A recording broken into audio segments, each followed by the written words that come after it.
साल 2021, पाकिस्तान, सदीकाबाद। शहर के अन्याय और परंपरागत धार्मिक नियमों के बीच एक युवा लड़की रिया का आत्मखोज और स्वतंत्रता की खोजा।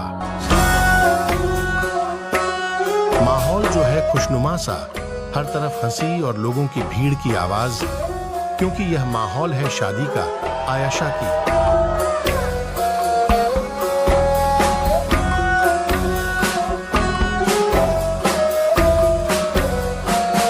मौलवी कहते हैं, मुबारक हो, आप दोनों हमेशा खुश रहे।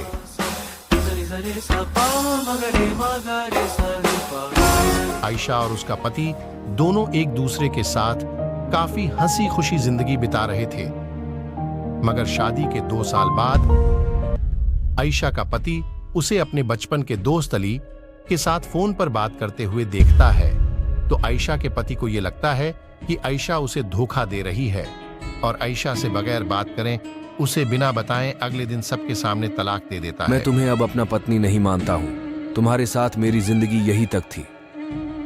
लेकिन क्यों? क्योंकि मुझे लगता है कि मुझसे बेहतर तुम्हारे लिए कोई और मर्द है जिसके साथ तुम फोन पर बात कर रही थी कल। आयशा को अपनी सफाई देने का मौका नहीं मिलता है और आयशा अपनी अम्मी के घर चली जाती है। जब आयशा की अम्मा उसे पूछती है कि तुम रो क्यों रही हो और तुम अकेले क्यों आई हो, तो आयशा सब कुछ बताती है अपनी अम्मी को।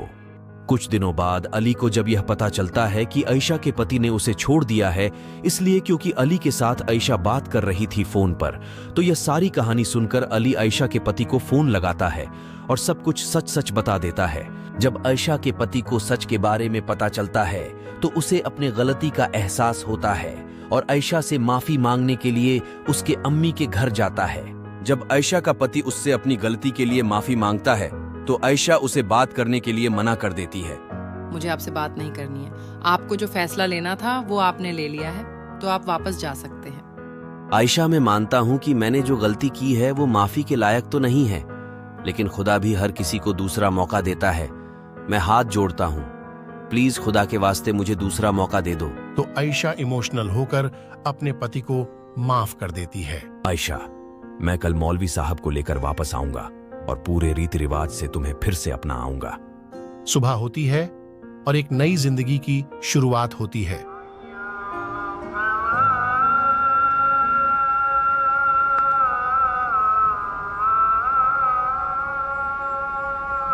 आयशा और आयशा की अम्मी बहुत खुश थे और दूसरी तरफ आयशा का पति मौलवी के घर जाता है और मौलवी कहते हैं कि आयशा से आप वापस निगाह नहीं कर सकते हैं जब तक कि आयशा किसी और मर्द से निगाह नहीं करती है और अपने दूसरे पति को तलाक देकर ही आपसे निगाह कर सकती है।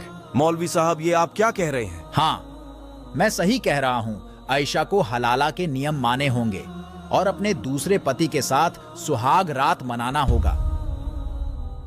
मौलवी के बातों को सुनकर आयशा के पति को समझ नहीं आता कि मौलवी के बातों को आयशा को कैसे बताएं, लेकिन हिम्मत करके आयशा के अम्मी को मौलवी के बातों को बताता है और आयशा की अम्मी को यह पहले से पता था, लेकिन फिर भी आयशा को नहीं बताती है क्योंकि अम्मी को लगता है कि आयशा ये सभी बातों को नहीं समझेगी। लेकिन अम्मी के पास और कोई रास्ता नहीं होता है सिवाय आयशा को सब कुछ सच सच बताने के, तो अम्मी आयशा को सब कुछ बता देती है।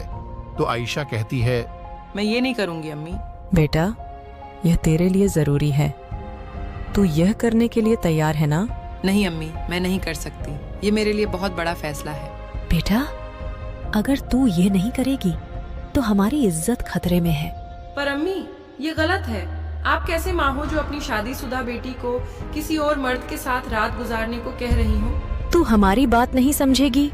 तुझे समझना होगा कि हमारे लिए क्या मुश्किलें हैं। मैं यह करूंगी, पर मेरे दिल को बर्दाश्त करना बहुत मुश्किल है।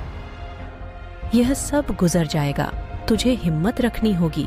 आयशा मान जाती है और मौलवी आयशा के निगाह करवाने के लिए एक नए शौहर मतलब कि पति का बंदोबस्त करते हैं। आयशा की शादी हो जाती है और वो घड़ी आती है जो हलाला के नियम की सबसे बड़ी चुनौती है एक लड़की के लिए।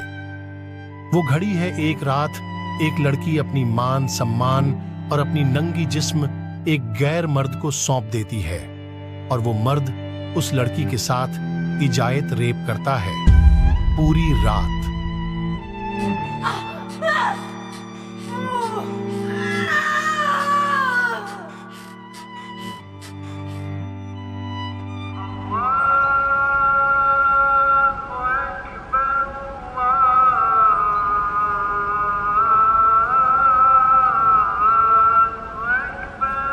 वो जालिम रात बीत जाता है और आयशा के लिए नया सवेरा आता है।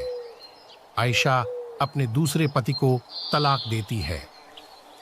आयशा की दूसरी शादी का मोमेंट जब वह अपने पहले पति से फिर से वादा करती है। मैं अपनी गलती को सुधारना चाहती हूँ।